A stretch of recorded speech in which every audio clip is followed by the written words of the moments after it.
Kaya yung pastillas ho nila talagang malinamnam and purong-puro, natutunaw ho sa bibig, ano? Oh, may babies! Ay, ang cute! Ito po is parang coffee milk. Yes. Oh, wow! Ito, yogurt. So, matututunan natin kung paano gumawa ng yogurt using Carabao's milk. Yung kesong puti nila, mapapansin nyo, may pagka-elastic. Ang kalabaw, katuwang ng ating mga magsasaka sa bukid. Para sa ating mga Pinoy, ito ay simbolo ng sipag, tiyaga at lakas. Para sa episode na ito, matutuklasan natin na hindi natatapos sa sakahan ang kwento ng kalabaw.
Nandito tayo sa Philippine Carabao Center at the University of the Philippines, Los Baños para mas maintindihan, maranasan at syempre matikman ang pinagmamalaki nating gatas ng kalabaw.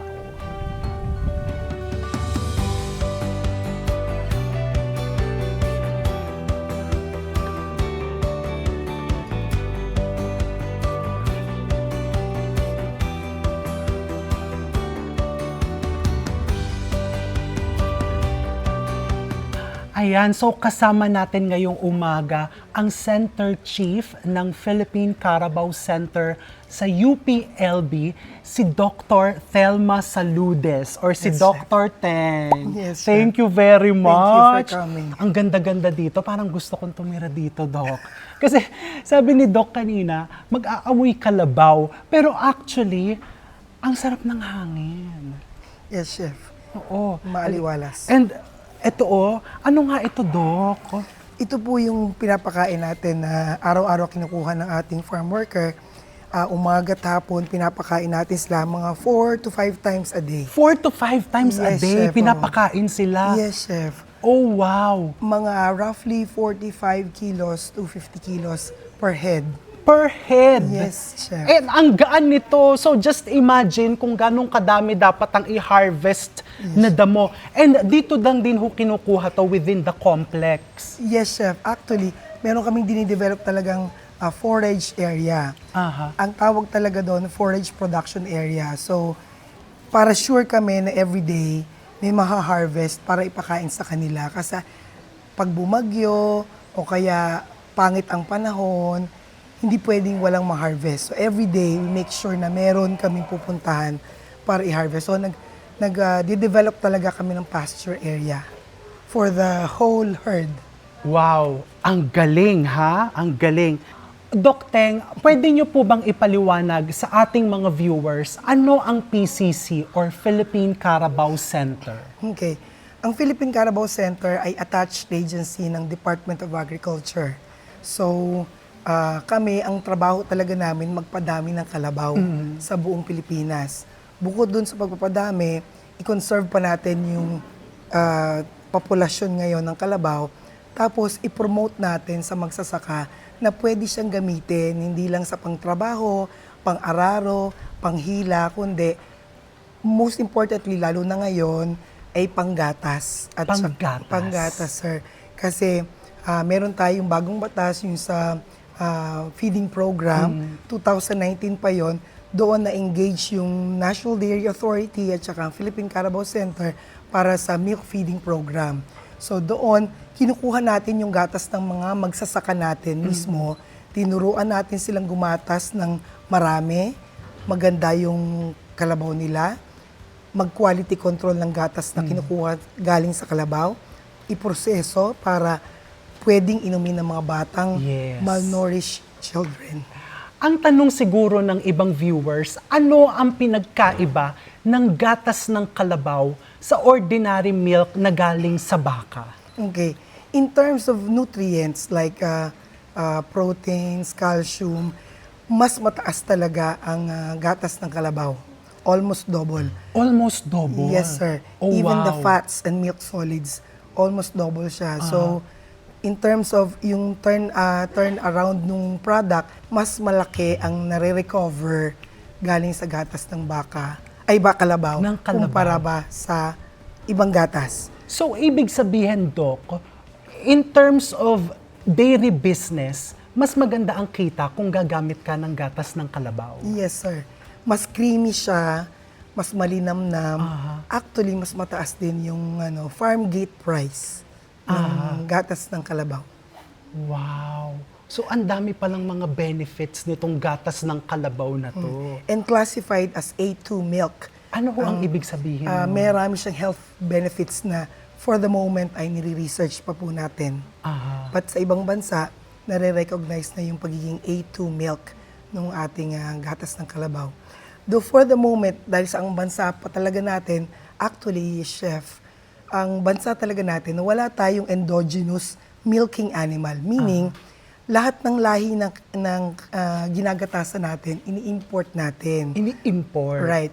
So ang nangyari, ang kagandahan lang po dito sa kalabaw, way back 1980s pa, nung nag-start na mag-import ng semilya, tsaka embryo, tsaka ng live animals, nakadevelop tayo ng sarili nating breed na adapted na sa ating weather, sa feeding management, sa ugali, kahit sa lingwahe.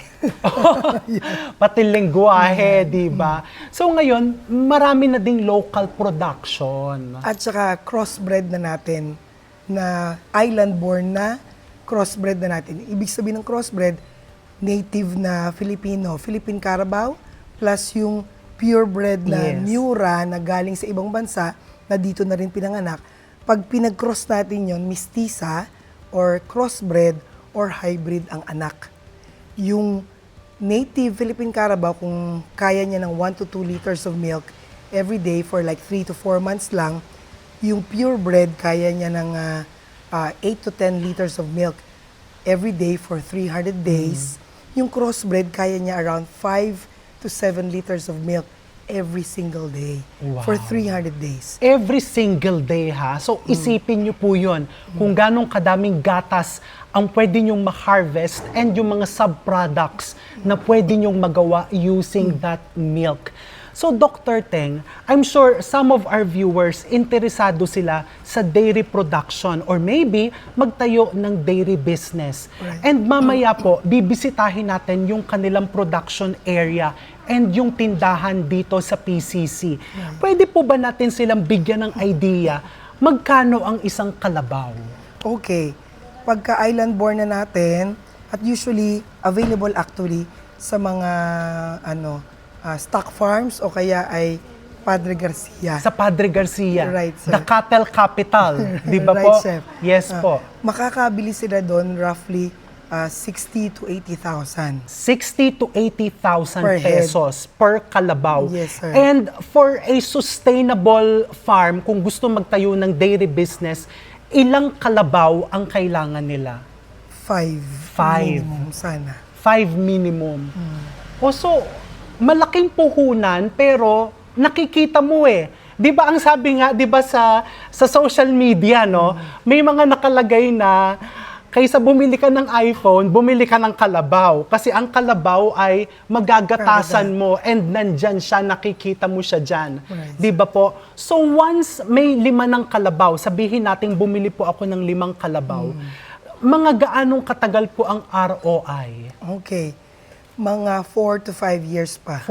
Matagal. Right. Kung ang bibilhin mo ay mga 1.5 to 2 years old, let's say, mabubuntis agad siya in 1 year. So, waiting time mo another 10 to 11 months. 10 to 11 months. Pero when it comes to dairy processing, pwede silang matulungan ng PCC. Okay. Sir, actually, sa Chef RV, ang ating program actually, ang ating target client ay smallholder farming families. So Okay. sila kasi normally, meron na silang kalabaw na ina-upgrade natin. Normally, yung mga Okay. ganon sa mga bukid, may 1 to 2 heads sila. So ang iniingganyo natin silang magpa-upgrade ng kanilang kalabaw para madagdagan yung kalabaw nila. Tapos yung babae, gagawin nilang gatasan. Yung lalaki pang trabaho. Tapos pag may Okay. gatas, opo sir. Tapos pag may gatas na sila, ini-encourage din po natin silang maging association hanggang maging cooperatives. Tapos pag gumagatas na silang lahat, ituturuan namin sila ng quality control and processing, proper milking procedures, hanggang sa makapag-produce na sila ng magandang klase ng gatas na sinasabi ni Tita Tel na Class A. Yung Class A na Right. gatas na gagamitin natin mamaya Tama. doon sa dairy production. Tama, sir. And once nakakapag-produce na po sila nun, pwede na silang magtayo ng co-op ng dairy production. Yes, sir. And yung naman pong interesado ng mga small enterprises na hindi sila farmer, pero gusto nilang mag-engage doon, we would encourage them na bumili doon sa ating processing area para matulungan yung Okay. magsasaka po natin.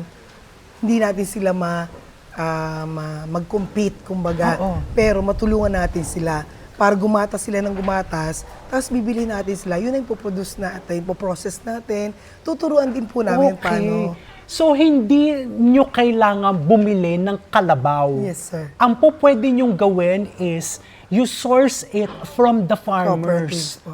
From the cooperative. Right. Ang galing ng ginagawa nyo dito, ha? Kasi it's a cycle that supports the whole community. Right, sir. And ako sa palagay ko, even the end user, tayo po na bumibili ng gatas, ay nakikinabang. Kasi nga, napaka-healthy nitong mga produkto na to. Tama, sir. Diba? Ang last question ko siguro, Doc, is ano naman yung mga common challenges? Kasi syempre, masarap pakinggan nakukuha ako ng gatas, ipra-process ko, ititinda ko, nandoon yung kita, malaki ang tubo. Pero syempre, may mga pagsubok na pinagdadaanan dyan. Marami, chef. Ano po, kasi yung Philippine Carabao Center as a research and development, pareho naming sinusundan yung development ng human at ng Carabao. So, na-realize din namin through time na hindi lang pwede kami nakafocus sa Carabao, kundi kailangan namin isabay yung human development. Yung mindsetting ba? Kasi yung magsasaka natin, sabi ko nga, sila yung ini-encourage natin na magkaroon ng mestiza, sila yung feeling nila, magsasaka lang ako. Hindi niya nararamdaman na negosyante ako pag ako ay nagbebenta ng gatas. So, unti-unti, binago natin yung kanilang mindset. Kung 10 years ago, yung atin pong mga magsasaka at co-op, ang pakiramdam nila, producer lang sila ng gatas, na magsasaka lang sila. Ngayon, nare-realize na kasi kumikita na sila from the milk feeding program at saka pinatayuan po natin sila ng mga dairy boxes. Ano ang dairy boxes? Sa mga bawat probinsya, may mga tinayo tayo, tinulungan natin sila na dairy boxes. Yun ay maliit na store na meron ding maliit na processing area. Tulong pa rin sa cooperative. Okay. Pero ito ay isang cooperative, isang probinsya. Aha. So in coordination with din sa ating mga local government units. O para hindi magkaroon ng competition. Tama, Okay. chef. Tama. Okay, so yung mga pagsubok na yan naman pala is mabilis din masolusyonan. Mabilis in a sense na kailangan kami bilang extensionist na rin, Yes. kailangan kaming bumaba din doon sa grassroots talaga Oo. sa kanila na araw-araw mo silang kakausapin to the point na minsan madaling araw nandun ka na para yung konting problema nila na-address agad namin. Oo. The mas mabilis kaming mag-address sa kanila, mas nararamdaman nila yung malasakit. Yes. So, Yung the more support system. Opo, yes, sir. Yes, chef. Naramdaman siguro nila Oo. yung sincerity namin Yes. bilang kahit kami government officials, alam nila na kahit, kunwari, kahit ako center chief, bababa ako para magturo, para maging extensionist. Yes. Kasi trabaho namin talaga yan. Opo. And totoo po talaga yan ha. Kasi may mga kaibigan kami na nasa dairy industry and sila po, hindi ko nababanggitin kung sino sila kasi hindi ako nakapagpaalam. Sila po mismo, binanggit nila before na PCC and yung DA ang nag-assista sa kanila for them to be able to produce quality dairy products. Tama siya. Totoo naman po talaga yan. Pero palagay ko, isa din sa pinaka-importante na masolusyonan yung mga challenges na yan is tayo mismong mga locals, suportahan po natin yung local products. Diba? Kasi yan kapag when we give the demand, nandyan yung supply. Tuloy-tuloy po ang supply. Tama, sir. Doc, maraming salamat. O baka may idadagdag pa po kayo. On our part, chef, ang isa pa doon na binabantayan namin, quality control talaga. Quality control. Tama. Kasi kahit tinuruan natin sila ng proseso hanggang sa pagbebenta, we make sure na hindi papalya sa quality. Kasi Yes. mas importante sa amin na yung ibinibenta namin, kahit kami, pwede namin kainin at hindi kami magkakasakit. Oo naman. Kesa diba? Oo. marami ka ibebenta tapos maraming kikitain pero in the end may kakaproblema. So we put big emphasis On sa quality. Siguro, ito, huli na talagang nasa challenge siguro tong tanong kong ito. Marami sigurong magtatanong, mas mahal ang Carabao products compared dun sa mga imported, compared doon sa mga ibang nakikita nila in the market. Bakit po? For the moment, kasi lahat ng inputs, ibig sabihin, pagpapatubo ng damo, ating mga pangbayad sa farm worker, yung ating system pa, as of the moment, hindi pa ganun ka-efficient. Yes. So, naturally, yung local, medyo mas mataas Yes. ang presyo. Compared dun sa ibang bansa na ekta-ektarya ang pinag-uusapan na Oo. taniman. Tayo maliliit lang na portion. So, sa mas maliit, mas mahal yon. Opo. Pag mas malaki, mas efficient. Yes. Pero masasabi naman natin na sulit ang ibabayad natin kahit mas mahal dahil yan po 100% na pupunta sa Pilipino. Tama, Diba, Chef. Doc? Totoo Tama, yun. Chef. So, suportahan po natin ang Local. isa't isa. That is the key to our continuous success. Tama, Chef. Maraming salamat po. So habang mag-iikot po kami dito, ipapakita namin sa inyo itong maganda nilang facility. Nakakatuwa, yung parang kung gusto mong di ba, pwede mong higaan yan.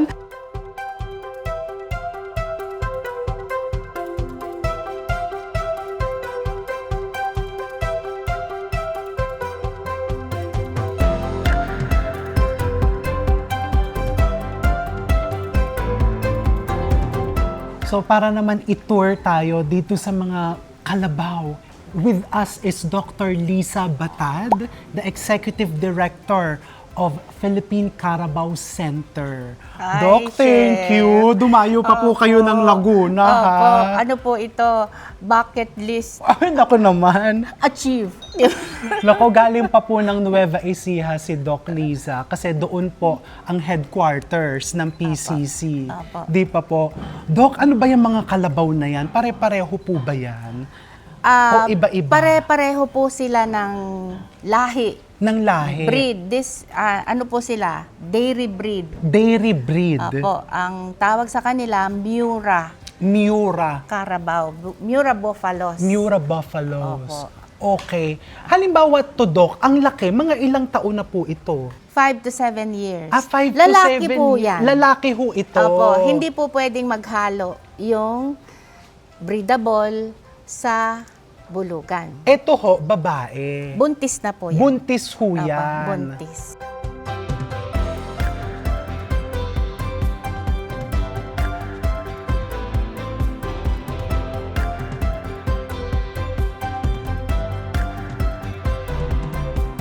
So, Pero- nandito po yung mga record nila, birthday nila.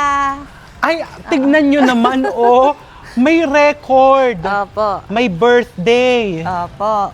Doc, ang napansin ko dito, mukhang masasaya yung mga kalabaw. Opo. Factor ho ba yung environment? Yes. Yes, very important yung environment. Makikita nyo naman sa skin nila, nagsha-shine, diba? Okay. Ano po, parang ang kulay talaga ng Miura Buffalo, jet black. jet black. So, jet black po. Kaya makikita mo na para pong nilangisan, pero natural skin po yan nung masayang kalabaw. Okay. So, alimbawa, ito may mga insekto, wala hong problema Wala yan. po yan. Wala po yan. Kaya po nilang i-tolerate yan. Okay. Kasi normal po yan na kasi syempre may yung environment also kasi may manure, nag-encourage din yan ng mga flies. But may ano naman yan, may shampoo din sila. May shampoo. So, pinapaliguan yan. Nililiguan mo pa rin sila. Okay. Opo. Nahahawakan po ba? Mabait ho sila? Mabait sila usually. Ayan, Ay, oo. Tingnan niyo po. Sanay po sila na ganyan po sila ka-docile. Ang galing. O imagine, may shampoo and they live in a stress-free environment. Kaya makintab. Yes. Yung pala yun, kailangan Opo. makintab. At saka makikita nyo naman po kapag when they are well taken care of, kaya mo silang lapitan. Ibig sabihin, sanay sila sa tao. May nag-aalaga sa kanila. Kasi bago mo sila kolektahan ng similya, bago mo sila gatasan, paliliguan mo muna talaga sila. Okay. So, naliligo sila araw-araw. Bakit po? To keep the milk free from microorganisms. Sabi nga po ni Doc Teng kanina, di ba, we put premium on the quality of the milk. So, ganun din po, kailangan mo silang paliguan every time nagagatasan, kukuhanan ng similya, para sa ganun, may mga solutions pang ginagamit, before mo gatasan, after mo gatasan. So usually iodine solution yon. Okay, o matrabaho din pala, no? Opo, Pero opo. again, yan po ay para sa kaligtasan ng ating mga pagkain. Yes. Ang Di sabi ba? nga nung mga may-ari ng kalabaw, mas mahal pa ng asawa ko yung mga alaga niyang kalabaw kasi 2 beses niya pinapaliguan yan eh. Ako hindi naman. Hindi na napapaliguan, di ba? Pwede namang isabay na sa pagpapaligo ng kalabaw. Yes. Di ba ho? Oh, wow. Ang galing. Doc, maraming salamat Opo. sa pag-tour nyo sa akin Yes. dito. Nakakatuwa po dito. Ito po ba ay open to the public? For biosecurity reasons, hindi po. Hindi po. So, yung tindahan naman, doon sila Opo. pwedeng pumunta Opo. sa tindahan. Yes. Pero just in case sila po ay, let's say, farmer or nag-iisip na magtayo ng dairy business, pwede sila mag-request ng parang Yes. tour or appointment para makita nila yung tamang pagpapatakbo Tama. ng Opo. dairy. Yes. Di ba Ina-allow po? naman natin. Iko-coordinate lang kasi kamukha kanina bago tayo pumasok, may foot bath. Yes. Medyo mahigpit po. Kasi po, Opo. para maintindihan natin, that is para hindi po makontaminate Yes. or pasukin ng mga diseases Yes. yung ating mga hayop dito sa loob. Tapos, also to make sure na we promote also yung welfare ng mga farm workers natin. Lahat po sila may APE, Annual Physical Exam, at basic po sa kanila yung magpa-TB test at saka X-ray. Okay. Lalo na pag you deal with the animals and most especially pagka involved sila sa milking. Oh, good to know. Thank you very Yes. much, Thank Doktora. you. Thank you po. Next naman, doon tayo sa Nueva Ecija sa susunod. Yeah, sinabi Kasi mo yan, Chef. mas marami daw doon. Yes, And opo. doon pwede tayo magluto ng Carabao. Yes, opo. High-end sausages. So doon po, ang tawag namin Cardelli is the premium meat from buffaloes. Ang brand name po niya, Cardelli. Cardelli. So, high-end sausages, steak. Tapos, we tied up with Red Dragon Company Opo. to commercialize. Sila na yung mag-handle doon sa marketing and distribution ng Cardelli products. So, high-end sausages. Ang galing. So, makikita nyo rin doon yung mga milk tablets ni-request po ni Senator Kiko yon na imbes na milk na hindi pwedeng dalhin sa remote areas, why not milk tablets? So makikita nyo din po pag pumunta kayo doon, yung mga milk tablets, nakitie up po kami sa isang pharmaceutical company. So it's ready for commercialization also. O isipin nyo yun, ha? Milk tablets. Opo. Ang galing. Ang isang milk, ang tatlong milk tablet is equivalent to 1 glass of milk.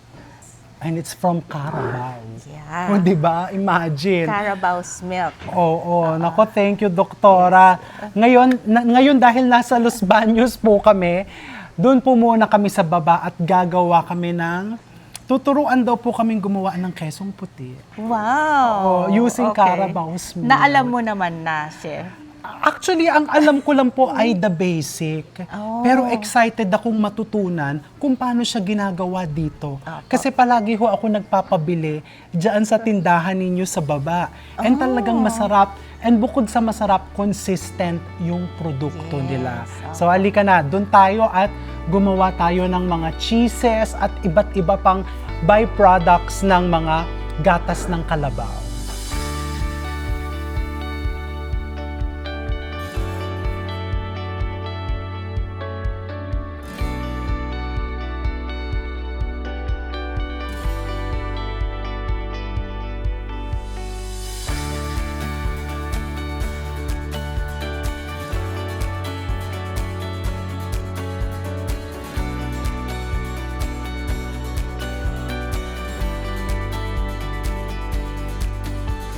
So, nandito na tayo sa production area. Dito sa kitchen na to, ginagawa lahat po ng mga dairy products na tinitinda doon sa tindahan. And with us is si Ma'am Telma. She is the head of the production. Ma'am, pakilala mo naman po ang inyong mga production Okay po. team. Okay, si June Estabilio, siya yung magde-demo sa paggawa ng pastillas. Si Nelia Sibalyo, siya naman po doon sa yogurt. Yogurt. Tapos, yung isa naman si Paul, siya na naman doon sa Chocomilk. At Chocomilk. si Jeng sa paggawa ng white cheese at sa si Kim sa paggawa ng karakape. Okay, sige ma'am, ano po ang uunahin natin? Unahin po natin ang paggawa ng kisong puti. Kesong puti, no, produkto ng Laguna. And Carabao's milk Milk. din po ang ginagamit. Okay, sige. Excited tayo kasi iba't ibang klase. May kesong puti na medyo malambot, may kesong puti na firm. Ito pong gagawin natin ngayon ay Malambot. yung malambot. Hindi po yung matigas na. Okay, sige, sige. Sige. Mag-ano po tayo ng gatas. Timbangin po natin ang gatas. Dapat matama po ang pagtimbang. Gagamitin natin ay 15 liters na. 15 liters. 15. So, ayun, ito yung gatas. Opo, opo. Etong gatas na ito, ma'am, kailan po ito hinarvest? Kaninang umaga. 5 o'clock. 5 a.m. 5. So wala pang araw, nagpipiga na sila ng gatas. So yun po yun. And kailangan natin is 15 liters. And ma'am, itong gatas ho na ginagamit, pasteurized na ho yan. Hindi pa po, raw. Raw. Raw pa po yan. Ngayon, ipapasteurize po natin. So, meron tayo ditong kaserolang malaki na may tubig, tapos kumukulo. So, ito yung pagpapasteurize. Ma'am, pwede pong ipaliwanag nyo sa mga viewers natin, ano po ba yung pagpapasteurize? Ngayon, ang method po na ginagamit natin sa pasteurize ay double boiler. Yun po ang tinagyan. Kaya mayroon tayong tubig, dalawang kaserola, double boiler po ang tawag nun. Kaya po double boiler ang ginamit natin para hindi po masusunog o matutong yung sa ilalim. Ng gatas. Kasi po ang gatas mo, madali pong para matutong dun sa ilalim pag hindi, diretso mo sa Opo.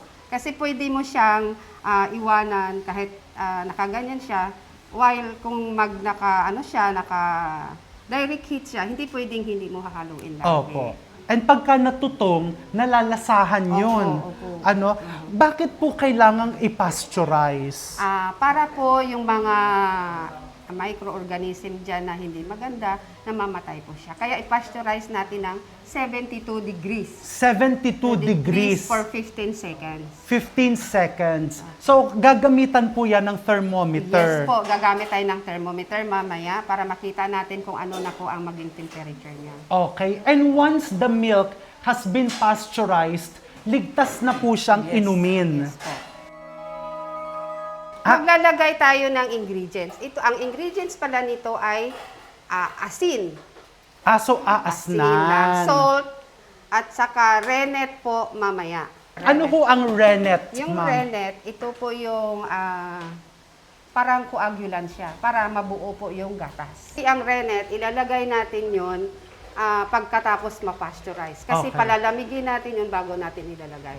Hindi Okay. pwede ilagay yung rennet na mainit pa. Okay. Ang dami natin natututunan, ha? So, yung rennet, from the milk na nilagyan ng asin ni ma'am, yung rennet na yon ang tutulong para tumigas or mag-coagulate Para yung mag-coagulate. ating keso. Yes po. Eh, ano naman Yan. po ito? Yun yung asin. Yung Para asin. Ma'am, ilang taon ka nang gumagawa ho ng mga dairy products? 8 years po. Ilan po? 8 years. 8 years? Oh wow, 8 years na ho. Sa ganito ho, ma'am, ilang kesong puti ang magagawa? Okay. Sa 15 liters, kasi nga nag-ano kami ng packaging namin ay 200 grams. Nasa 28 to 30 packs at 200 grams. Okay. Parang ang lumalabas dyan ay nasa 40% recovery. Ano hong ibig sabihin ng 40% recovery? Yung pong yield niya. Yung Yield yield niya, yung yield. Okay. So dito ho, masasabi natin na maganda din ang kita. Opo. Kasi po, pero mo kung 40% ang makukuha mo, malaki talaga ang kita niyan. Okay. Basta po, medyo malaki talaga ang Malaki kita. ang kita. Compared na ibebenta mo as raw milk. Yes, yes. Oo, kasi specialty product na Opo, siya. 'Di ba? And hindi naman siya napakahirap gawin, 'di ba, Opo. ma'am? Kailangan lang po alam nyo yung tamang proseso. Pagka 72 degrees na po, kailangan po nating palalamigin. Palalamigin. Oo. Bago natin ilalagay si rennet. Si rennet. Okay. Yun, makikita mamaya yung rennet ko na itsura. Okay, abangan natin ang rennet.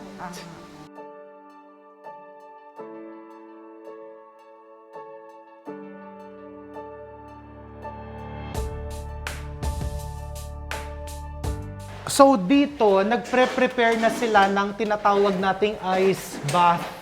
So may tubig, tapos may isang malaking bloke ng yelo. Dito palalamigin yung milk na pinasteurize. Okay. Ay, ayan ma'am, palalamigin Opo, na. palalamigin. So na-reach na niya yung temperature na pasteurized na siya, 72 degrees. Gawin natin mga 40 to 42 degrees. So para mas mapabilis ang paglamig, hinahalo. Opo.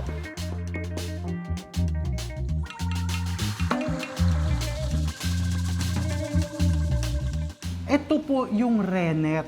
Opo. Ito po ang gagamitin natin as coagulant. Ibig nyo sabihin, para doon sa ganung kadami, yan na Ito ho lang yun. po. 0.4 grams lang po. 0.4 grams for the per 15 liters. Oh, wow. Opo. Mahal ho ba yan? Medyo po. May kamahalan po. Oh, may kamahalan. May kamahalan. Mga magkano ho? Nasa 40,000 po ang 1 kilo. Si ma'am naman, nagulat ako sa 40,000. 0.4 grams. So para ho, makapagsukat kayo ng 0.4 grams, kailangan nyo din ng specialty na timbangan. Timbangan yung Para hong yung ginagamit sa gold na timbangan. pero kami ngayon, kasi mahirap din kasi lagi kang timbang. Mayroon po kaming ginagamit. Ito po ang ginagamit namin na pangsukat pag wala naman yung halimbawa. ito. Kasi ang isang, halimbawa, mag-start ka ng business, wala ka naman yung timbangan na ganun ka. Kaya isa din yun sa ginagamit namin. 2 ganon. Na Dalawa hong punong-puno. ganito. Yun po yung pang 15 liters na po yun. Okay, ang galing, ang galing. O sige, ayan. Aha. Rennet. Ayan, so tinunaw ho sa tubig yung rennet. Dinisolve siya sa 20 to 30 ml na Na potable tubig. water. Tapos ibubuhos ho. Ibubuhos dyan. Tapos uurasan natin yan. Mga 30 to 45 minutes po. Opo, 30 to 45 minutes nang nandiyan lang Nandiyan ho. lang. Dapat hindi siya gagalawin. So maraming waiting time sa paggawa ng dairy products. Kaya pwedeng habang hinihintay mo ito, pwede kang gumawa ng iba pang produkto. Yes. Yun naman pala. Yes, So kaya kahit ilan lang kayo, let's say mag-asawa kayong gusto nyo magtayo ng dairy production, kayang-kaya. Ang isunod muna natin, kasi medyo matagal din po ang pastillas, Sige po. yun po ang i-ano natin yung pastillas. Ay, may pastillas Magpastillas. din. Bari 5 product po ang ipaprocess natin ngayon. Okay. Carabao's Milk Pastillas. Ito si Sir Jun, ang Pastillas King ng PCC. Sir, paano po ang paggawa ng Carabao's Paggawa po Milk ng pastillas, Pastillas? kailangan po natin ng raw milk po na Carabao's milk. Raw milk, Tapos ano po, sugar at saka po cornstarch. cornstarch. O, sige po.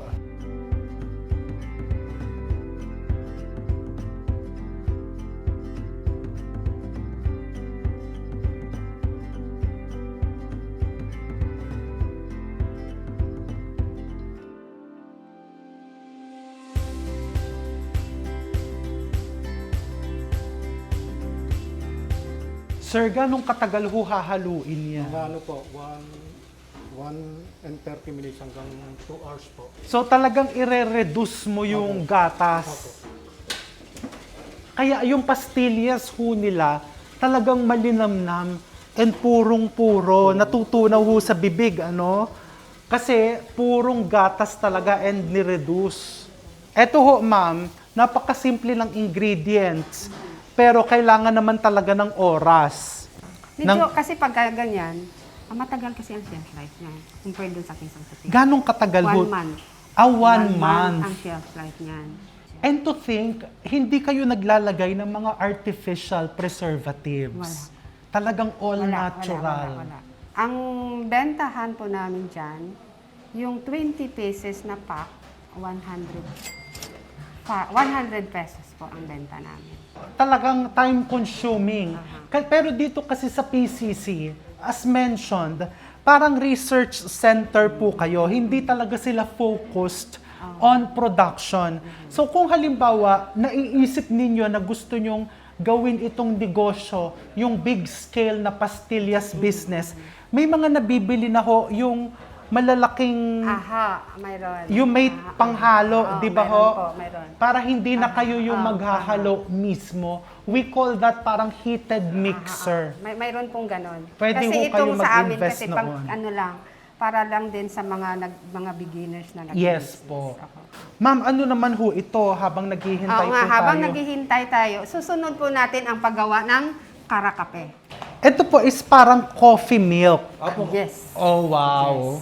So, hindi mo na kailangan magtimpla sa umaga. Eto na, kompleto na.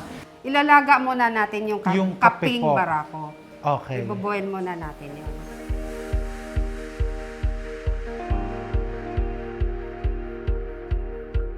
So, itong karakape, talagang pinapakulo yung kaping barako, and then pagkulo nito, sasalain, and isasama yung mga ingredients, the pasteurized milk, and yun na yun. And talaga pong galing siya sa ground kaping barako. Ang galing, ano, hindi instant. So, kung ako, iinumin ko yan every morning. Pagsasama-samahin lang po natin yan. Bakit naman po naglalagay pa tayo ng skimmed milk? Kasi po, may dagdag po kasi tayong tubig para doon yung creaminess niya nandun pa rin. Okay. Kaya malapot-lapot. Stabilizer siya. Stabilizer. Okay. So, nakakatulong din yon para walang separation. Pag napagsama-sama na po natin siya, chef, mimix lang po natin siya na yung mix na mix po, yung durog na durog yung ating dry ingredients po. Kahit nakamask ka, naaamoy mo. Parang gusto kong inumin.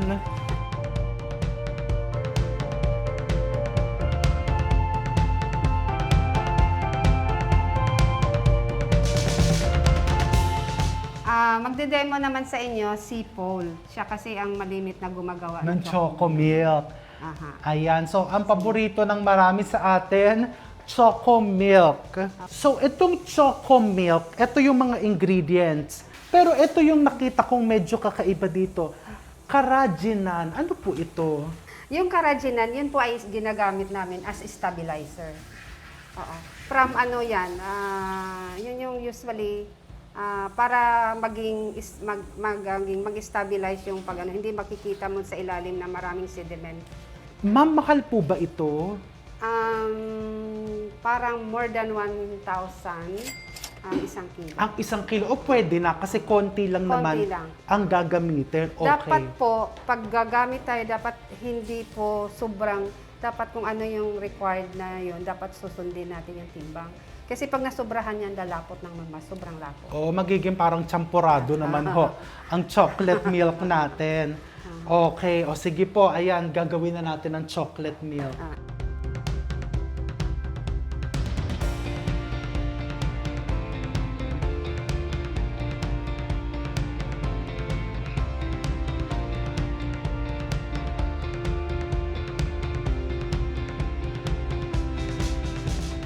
Tapos, sunod po natin dito, ilalagay po natin yung gatas. After, pag nalagay na natin yung gatas, diretso natin. Pakukuluan na, Pakukuluan na. I-check niya yung ano, kung talagang nabuo na ba. Oh, wow, ayan. Buo Wow! na. Ay, Okay ang na. galing! Okay na. Kakat siya para yung way na parang tubig dyan lalabas. Okay, pero hindi pa ho pwedeng kainin ito. Hindi pa po. Parang taho. Parang oh. taho nga. O, tapos po, hintayin natin ng 10 minutes. 10 Para minutes. lumabas yung way na parang tubig nandiyan. Tapos, i-drain natin. I-drain. Yun hong tubig na lumabas sa pagkasala, saan ho dinadala yun? Kasi yon pwede naman kasi ipoprocess din yon. Yung pwedeng gawing whey drink ang tinatawag nun. Pero kami ngayon, hindi muna namin pinaprocess. Iniipon namin yan at dinadala sa farm. Okay. Tapos doon namin doon sa, parang ini-spray nila doon sa mga dayami. Kasi nutritious ho yun. mayroon pa Yung pala yung whey drink. Di ba akalain mo, sa processing na ganito, no, walang tapon. Di Pero ba ho? hindi namin pinaprocess as whey drink sa ngayon. Okay. Ngayon, yun lang, kinokolekta yun dito at dinadala sa farm.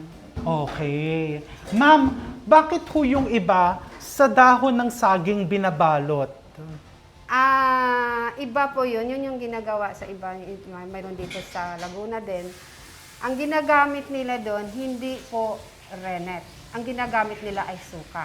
Suka. Suka po ang ginagamit nila. Ang kakaibahan lang po doon, pagdating doon sa yield, mas kukonti kasi marami pong natatapon. Maraming pag na-drain mo siya, ang dami. Kaya kukonti okay. lang po ang yield noon compared Okay. sa rennet pag ginagamit natin. Oh. Suka po ang ginagamit ng coagulant doon. Suka. So, yun yung para kumbagang traditional na method ng paggawa ng kesong puti. Ito, traditional pa din pero may modern twist. Mas scientific.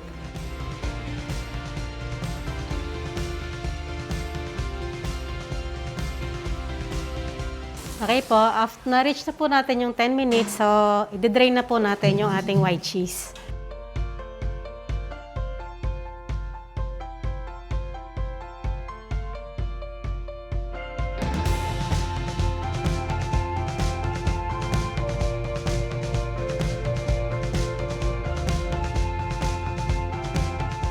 After po nito, maghihintay po tayo ng 1 to 2 hours para po malaman natin kung pwede na siyang ikat.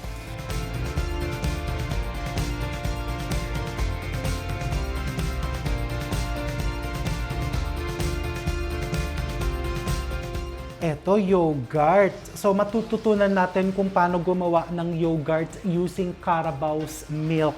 Yung ingredients ng yogurt, 500 grams na sugar, Sugar. Matagal ka nang gumagawa niyan, ma'am. mga 20 years. 20 years! Oh my God! Yogurt queen na. Ito naman skim milk. Ito naman ay mga 710 grams. So, yung sukat ng tubig nito ay 4.74 liter. May tubig. Meron pa tubig. Ma'am Nelia, sa 20 years na gumagawa kayo ng mga dairy products, ano ho ang pinaka-paborito ninyong gawin? Yogurt po. Yogurt talaga ba? Yogurt drink. Bakit ho? Siya yung hindi naman siya mabilis gawin. Pero sa akin kasi, mas ko yung yogurt. Talagang nyo na, tansyadong-tansyado nyo na, kahit nakapikit. Okay, sasalain na lang natin. Ha? Okay, sasalain. po, Puro pagsasala dito, kaya very important yung cheesecloth. Tapos yung gatas naman. Sasalain din ho. Ito naman, sukat nito ay 3.75. Dito sinasabi talaga nila yung sukat. So talagang training center, ito research center sa mga may kagustuhang magtayo din ng sarili nilang dairy business. Tapos pagka-pasteurize ho, tsaka natin ilalagay itong pinaka-importanting ingredient. Ito pong culture, saan po ito nanggagaling? Diyan kasi sa culture na yan, may dalawang bakterya kasi nandyan. Yung Streptococcus thermophilus at saka Lactobacillus bulgaricus. Po yung dalawang bakterya nandyan sa starter na yan. Okay po. Tapos kami na po ang nagpa-propagate niyan. Meron kasing nabibili dyan na yung freeze-dried na. Na-dry po. Freeze-dried. Tapos ang ginawa namin, kasi medyo mahal kasi, kaya nag-propagate na po kami.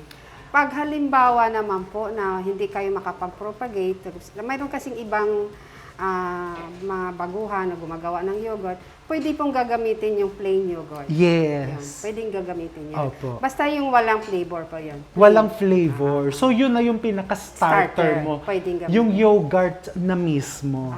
Okay, ang galing ha. So ayan, ganyan lang po ang paggawa. Very scientific pero hindi po mahirap. Basta alam mo yung tamang proseso. So hihintayin po natin, palalamigin niya mga minutes na yan and then ipapackage po. And mamaya, titikman po natin. Yan ang pinakamasarap na part. Ma'am, maraming salamat po sa inyo at sa inyong team. Ang dami po naming natutunan dito pero hindi pa tapos yan ha. Palalamigin and then ipapackage natin yan.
Ito na ang gatas, kesong puti, pastillas o may pandesal for the kesong puti.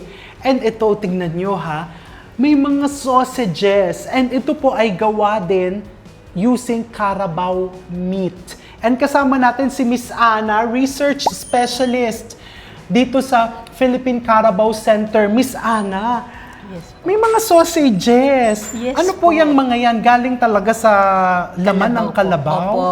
Yung pong mga lalaking kalabaw na hindi naman po candidate for a semen donor ng farm. Kanina po galing tayo sa farm, nakita po ninyo yung mga semen donor na sila po yung kinukuhanan ng similya para pataasin ang lahi ng kalabaw sa buong Pilipinas.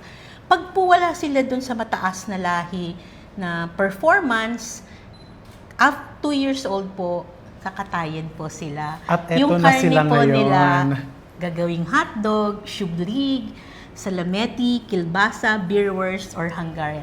Mga European sausages po.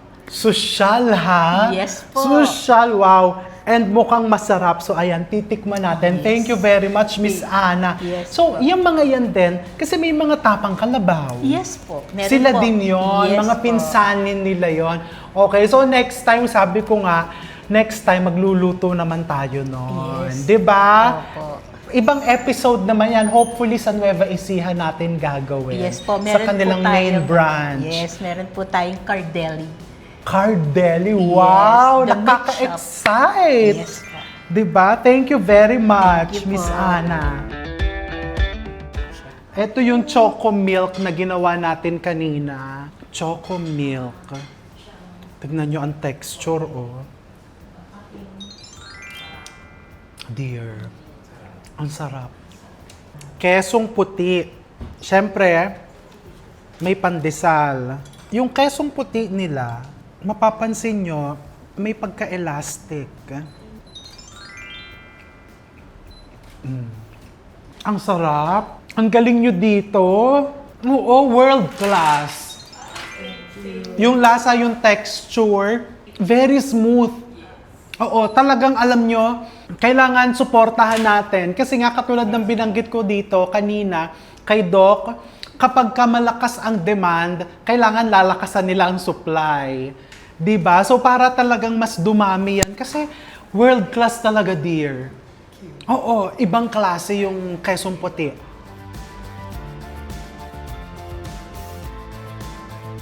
Ito yung Hungarian. Yung Carabao meat, na-appreciate ko siya lalo noong kumain kami doon sa restaurant ni Chef J.R. Royal in Magdalena sa Anihan. Ang gusto natin sa Carabao meat, it's very clean tasting. Clean tasting talaga siya.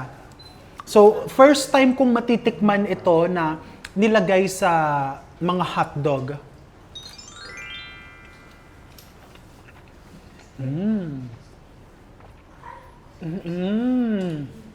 Ninanamnam ko kasi you will be able to taste the seasoning, yung herbs na nilagay nila. Kasi Hungarian sausage doon tinitikman ko eh. Pero pag ninamnam mo kasi yung pinakalaman, yung pinaka-meat, alam mo na, yun, ulitin ko yung term, very clean tasting, smooth yung lasa niya. Perfect na yan pang almusal mo, pang brunch mo, yung kanilang mga sausages, cheese, yung gatas, yung yogurt, and pang dessert natin is the pastillas. Eto na yung Cara Cafe. Ay, ikaw ang nag-formulate nitong Cara Cafe? Naging kaklase mo. So, alam ko na kung bakit niya na-formulate to. Kaping barako, tinapangan mo para kabahan siya. Di ba? Silang dalawa. Di ba? Para sa'yo.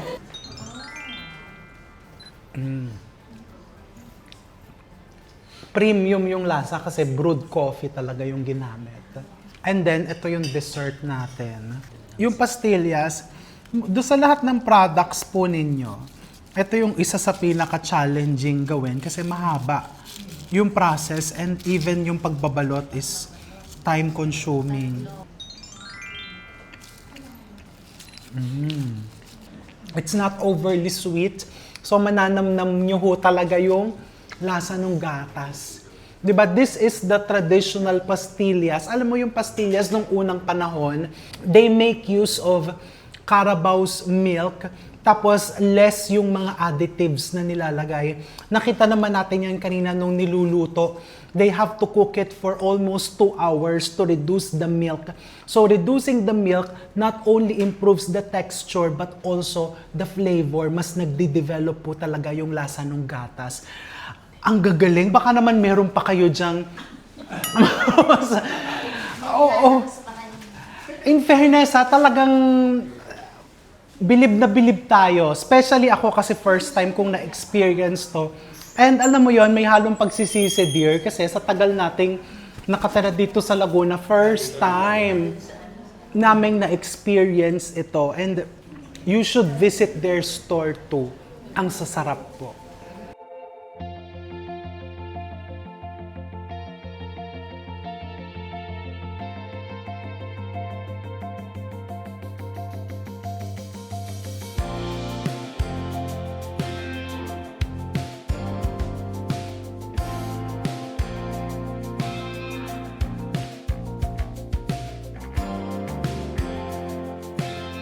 Dito naman is yung lactating barn and with us is Doc Romel. Hello po.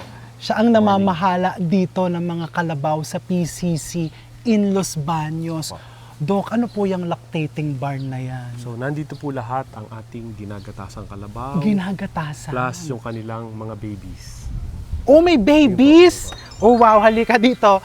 Baka, ay, ang cute! Tapos, Doc, napansin ko, bakit po dito green ang kinakain nila? Dito kasi sa milking, ang binibigay po namin ay napier. Napier. Napier, opo, another form of grass. So basically, pag lactating ka, mas mataas ang requirements mo eh. So mainly, maraming grass. Then may binibigyan din po namin ng concentrates o pellets during milking. Ah, may pellets din. Opo. Nagagatas po kami 4:30 in the morning and then 2:30 in the afternoon. Twice a day. As long as pumasok sila sa milking line, gagatasan mo yun. Twice a day hanggang umunti yung gatas nila. So, itong lahat na to, ito ang gagatasan po natin. Ito po, yan po lahat. Okay, so maya-maya maggagatas tayo. Okay? Hihintayin lang natin kasi wala pa pong 2:30. May oras po ang paggagatas sa kanila. Ang cute naman ho nito. Ilang taon na ho ito or months pa lang ho? Months pa lang ho. So, ang pinaka-baby po dyan ay ito po. Hello. Ito po, 2UP 25025. December 19 siya pinanganak. So may mga code ho. Opo. December 19, so wala pa hong dalawang buwan yan. Opo. Pero ang laki ha. Doc, binebenta ho ba yan? Hindi ho. Hindi ho. Part 2 ng breeding program namin, some will be as replacement animals, some will be used as semen donor bulls or for bull loan sa farmers. So eto, sila po, kanilang gatas po, yung ginamit po natin kanina sa pagpoproduce ng ating mga ginawang keso. And mamaya, kasi dalawang slots lang po yung paggagatas eh. Isang very early in the morning and isang during the afternoon po. 2:30. Okay. O tignan nyo naman sila, bata pa lang, ang sasaya na. Oh, hello. Tsaka very friendly, Doc. Friendly, sabi sa'yo, sasama yan sa atin eh. Doc, sa gantong mga episodes, tuwang-tuwa ako kasi ang dami naming natututunan. Yan talaga yung mga bagay na masasabi ko with all honesty na zero knowledge ako dyan sa mga, di ba, sa mga farm animals, sa kinakain nila, yung panganganak, paggagatas. So maya-maya lang, doon na tayo pupunta sa paggagatas. Abangan nyo yan.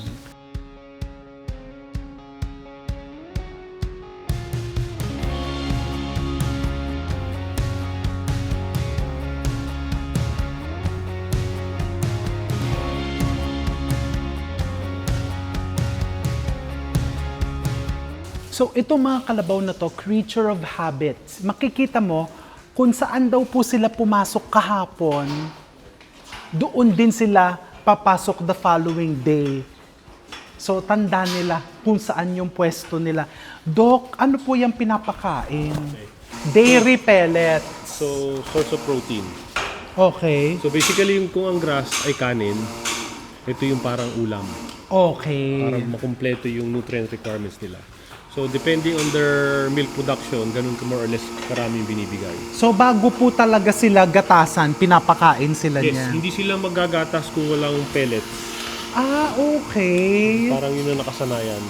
And then after that, 2% povidone iodine spray. Yun lang. Okay. I do not treat for antibiotics. Wala. Hindi ako nagbibigay ng antibiotics. Ah, so machine ang ginagamit. Apo. Hindi na yung Mano-mano po. wala nang ganon. Apo, more or less Okay. dito kami. Yung before, meron kaming hand milk. Basta ang kalabaw, kung saan na siya nasanay, dun siya. Okay. Yung unang batches namin, merong hand milk dapat siya. Okay. Pero itong latest namin, basta nasanay siya sa machine dapat. Machine na. Yes.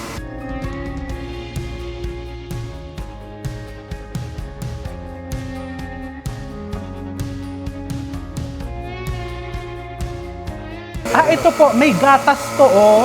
Apo, pumamakyat. Ayun, tumutulo yung gatas. So, ang isang kalabaw ho, mapupuno niya ito. No, mga depending yun sa hapon, maybe 3 2 liters, 4 liters. Ah, okay.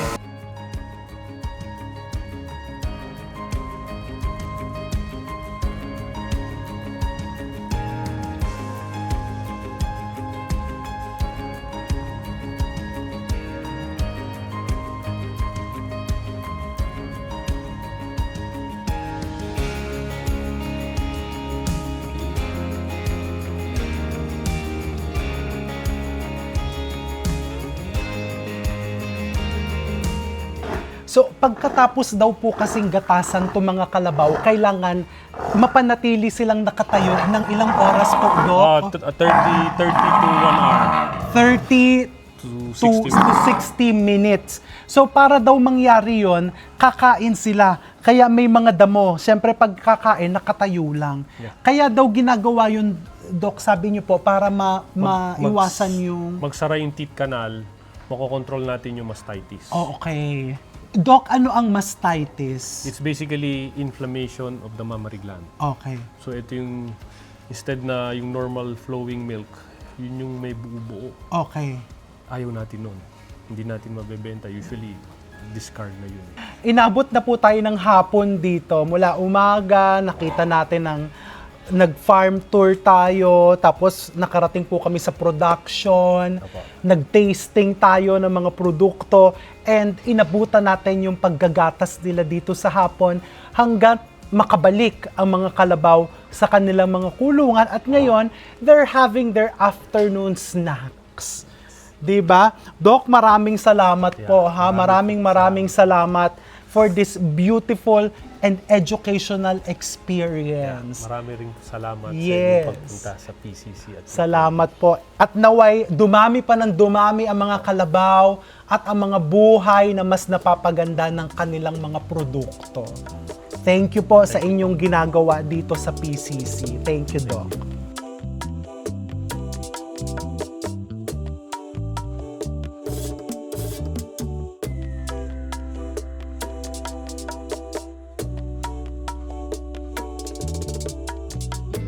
Hello, dear. Hello. Ang babait nila, ang gaganda nila, and they produce beautiful and delicious products. So ayan, enjoy na enjoy po kami sa ating episode for today. Hello, hello. Iuuwi na kita. Gusto ko nang tumira dito para everyday. Ay, kinakagat na niya yung pantalong ko. Sabi, gusto ko nang tumira pala dito, hindi umuwi. Sabi ko kasi gusto ko nang umuwi. Diba? So, salamat po for joining us. Thank you very much and till next time. Ayan o, iniwan na niya ako. Umalis na siya.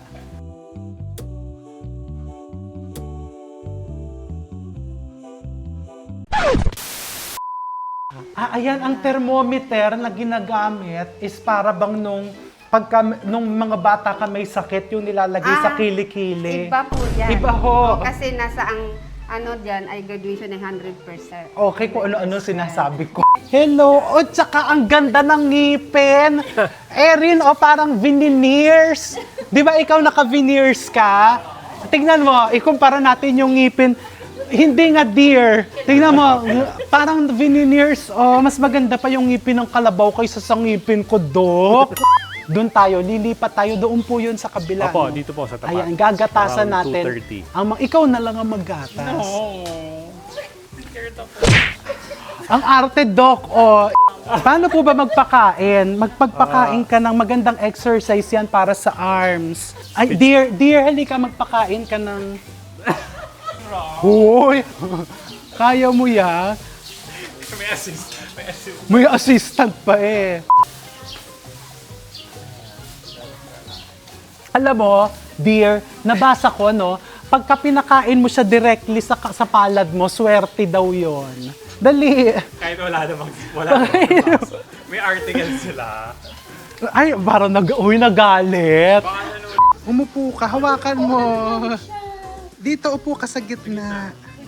Hindi, pasok ka din sa loob. Ayan, o, tabihan mo siya. Baka mamaya ganun din ako. Hindi, umupo ka dyan. Hindi sila nang gaganyan. Umupo ka dyan. Upo ka, hindi, upo ka nga. Upo ka. Impression daw yun.